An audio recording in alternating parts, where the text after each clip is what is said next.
এই যে দেখতে পাচ্ছেন একজন কাউবয় গরু নিয়ে যাচ্ছে। এখানে এরকম কাউবয় দেখা যায়, গরুর পাল চড়াতে যায়। যে সমস্ত গরুগুলো একটা শটে ধরা আছে দেখবেন, যে সমস্ত গরুগুলো একটু দুষ্টু টাইপের হয়,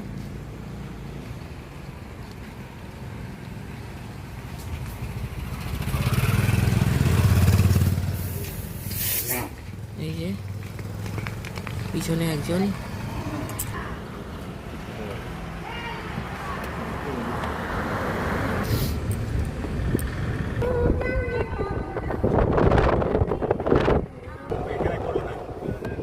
আকাশ নিচ্ছি।